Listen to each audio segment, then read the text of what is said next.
Raffi, Tim, Lance, this is your new ladder for your Idlewild house.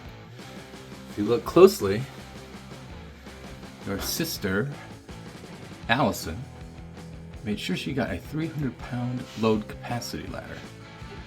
Because the next level down is 225, and there's at least 2 of us I know that are not in the below 225 club. This ladder gets you up into this crawl space, and we will start how to repair the 3 error light error in your thermostat. Furnace. Fuck.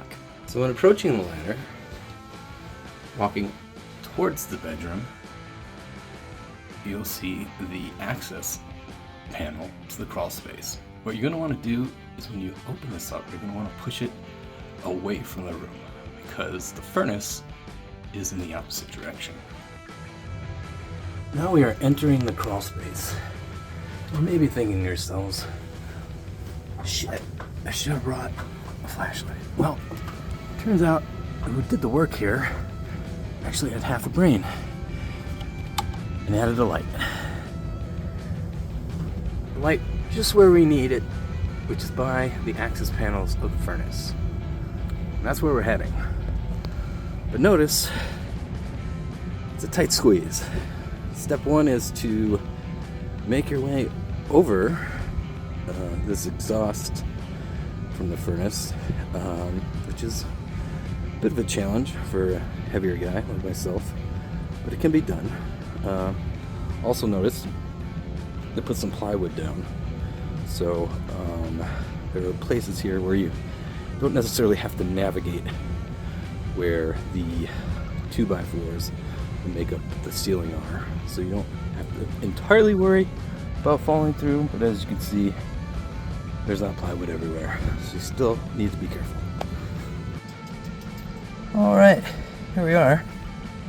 Here is the access panels of the furnace. The one on the left is going to be where we solve the problem. The one on the right is where you can see the indicator light to tell you what your actual problem is. I want to move a little closer in a moment and show you what that light looks like. So, here's your indicator light. You can see that it's blinking green. What that means is all is good.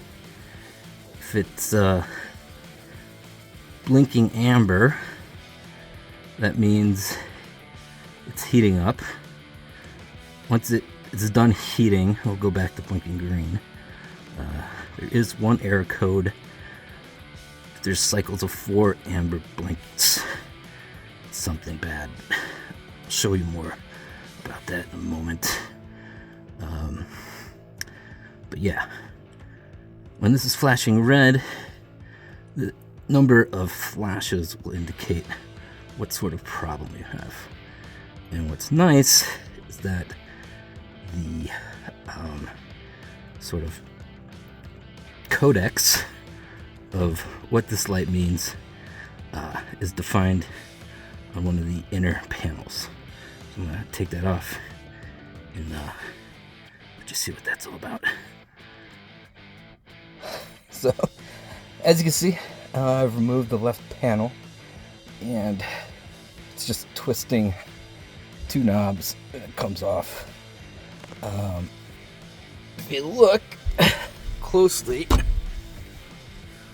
there is a definition of all the different error codes. The problem we ran into was 6 red blinks, which is a little confusing because it basically says refer to 3 red blinks. Why 2 codes for the same thing? I don't know. But yeah, it's as you can see here, a vent intake or termination problem. We had a vent problem, as it turns out. Okay, so what we're looking at here is the combustion intake and combustion exhaust. You see that there's nothing connected to the combustion intake. That's pretty normal. I'm not a HVAC professional. I've seen videos where it's connected to the outside. I've seen plenty of them where it's just taking in air from the space that's in.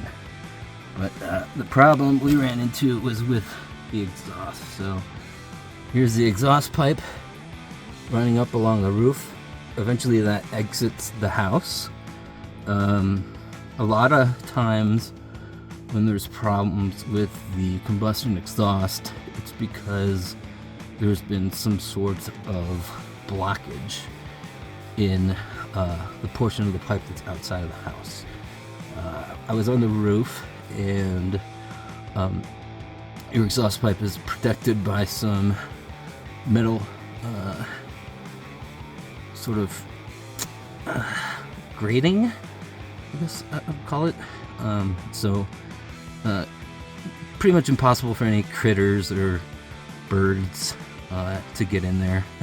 I did see some videos of birds getting stuck in the combustion exhaust, causing the same error, free light error. But that wasn't the problem you guys were having. The problem you guys were having is that ice accumulated on the outside of the house where this tube exits. It was causing a bunch of water to come into the system. So if you look closely here, you can see that yellow piece of plastic and then this black tube that comes from the combustion exhaust line and into the water drainage reservoir. This is the line that was getting backfilled with water, causing the pressure sensors or shut-off valves to turn off the motor and shut down the furnace. So basically, to alleviate this problem, you really just need to disconnect the hose that is leading from that condensation drain into the reservoir.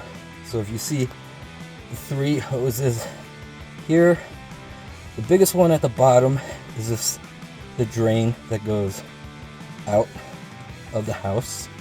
If you look at the side of the house near the fence, you'll see a red PVC pipe. It's water dripping out of it. That's what's supposed to happen. But if you look really close, you'll see that the combustion exhaust is below that, so it can get backfilled with water. Real terrible design there. But anyways, alleviate problem, you really just need to pull off this pipe from the reservoir, the one in the middle, and drain out the water. So here's just a close-up of where pipe was removed, and you just gotta remove that pipe and let the water out of it. I see it's still dripping a little bit.